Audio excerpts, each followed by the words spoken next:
You have to live, my dear girl. Let's help this rose out.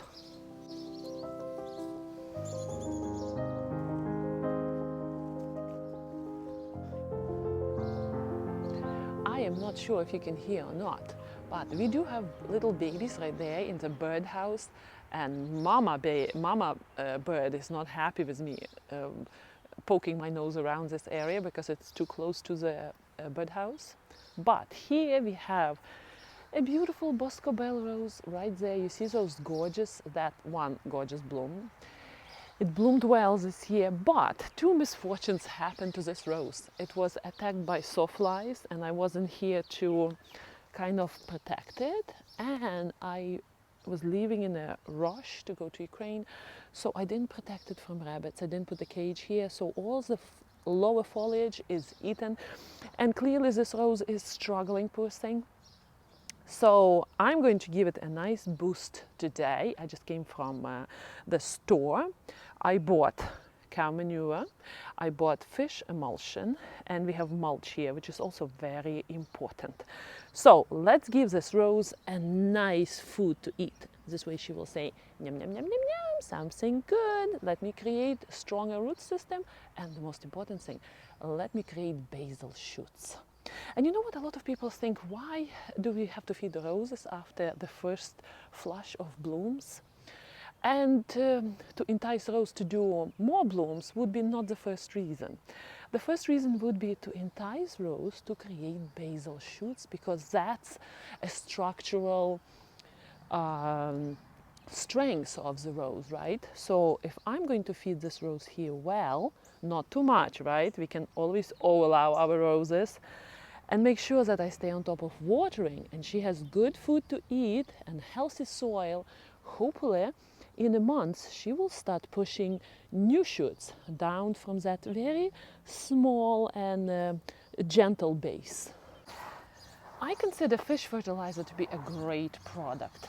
You know, we all know stories how the forests near the rivers where grizzly bears hunt for salmon, they thrive and they depend on those fish bones which bears decompose, drop everywhere in the forest.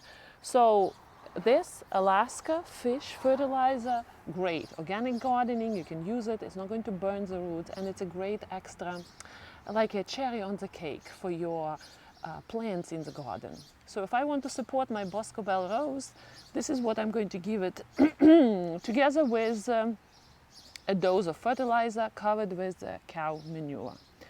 And when we look at the label, it says perennials, roses, wines, berries is 3 tablespoons per gallon of water.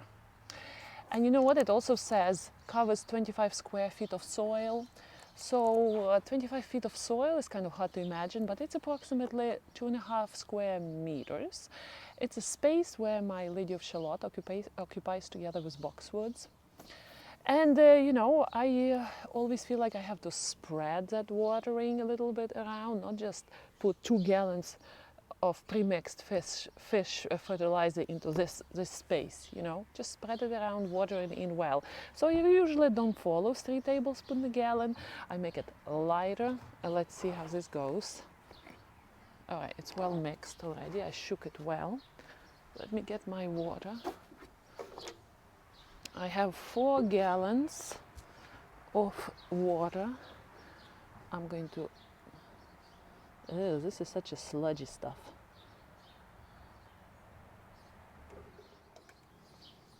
Okay. Let me tell you, it's a potent stuff.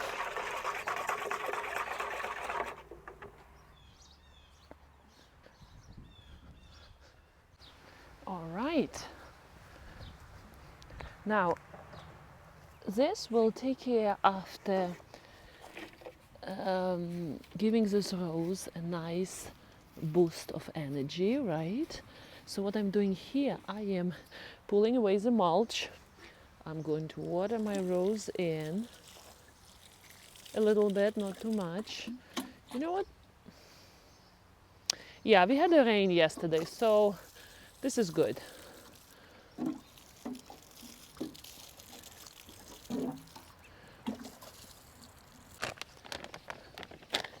We definitely don't want to overdo on fertilizers. This is rose tone and it says that you can use it every month. So I used it once in spring before the new growth began, or at the time when new growth began, and it says that each plant will benefit from a cup and 1/4 on the spread on the perimeter. I just will do it lightly here, 1 handful, since it's not a really big rose. And now I will cover it with cow manure. There are a lot of questions about cow manure. People are asking me if they can use it raw or well aged, only well aged. And some gardeners have access to the farms. Unfortunately, I'm not that gardener. I don't have access to the farm, so I buy it from the store, which is fine. But it doesn't really have any scent. It's already well aged. All right, I'm going to cover this area with old mulch. And my rose should have a nice little banquet here for next several weeks. And hopefully we will see beautiful signs coming out right from here. One more thing I'm going to do. I'm going to protect it against rabbits because we do have them in the garden and they are little cutest things, you know. So my usual fencing, which I do, I will put it around here. This is basically a chicken wire. I will have to cut it. Well, it's okay, I will do it. And I cut it in 4 chunks, right? So chicken wire is probably this high. I buy it from Home Depot. And I put sticks in. And it looks like it bends well with the garden. It doesn't attract attention. I'm going to give this rose plenty of good space and let her thrive, hopefully, here.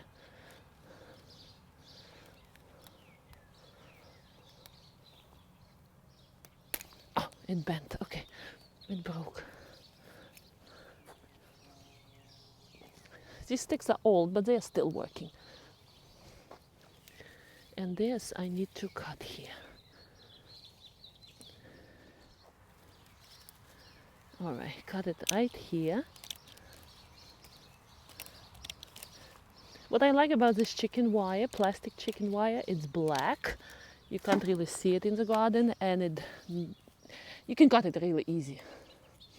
All right, so this should be enough for baby rabbits to be discouraged from coming close to this rose. So there is food.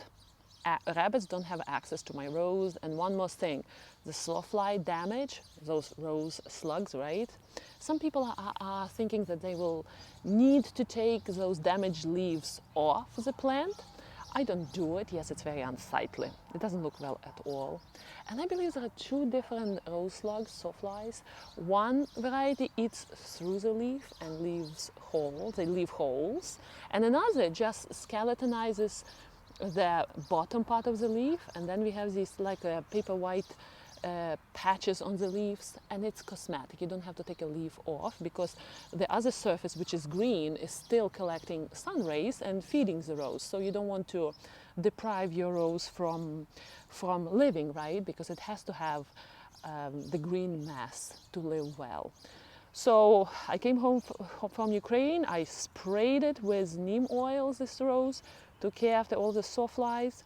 And you really have to be very thorough how you spray, because those sawflies, they really, what they like to do, they like to sit at the leaf ridge, especially the lower one, and it's hard to see them, or spray it with neem oil. You have to really go on all the underside surfaces of leaves. Sometimes they are on the top of leaves.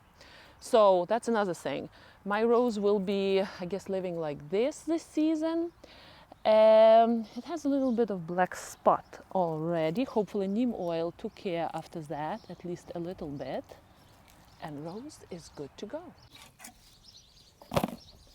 Good deed is done for today, and life is good. We will see you in our next video, and happy gardening.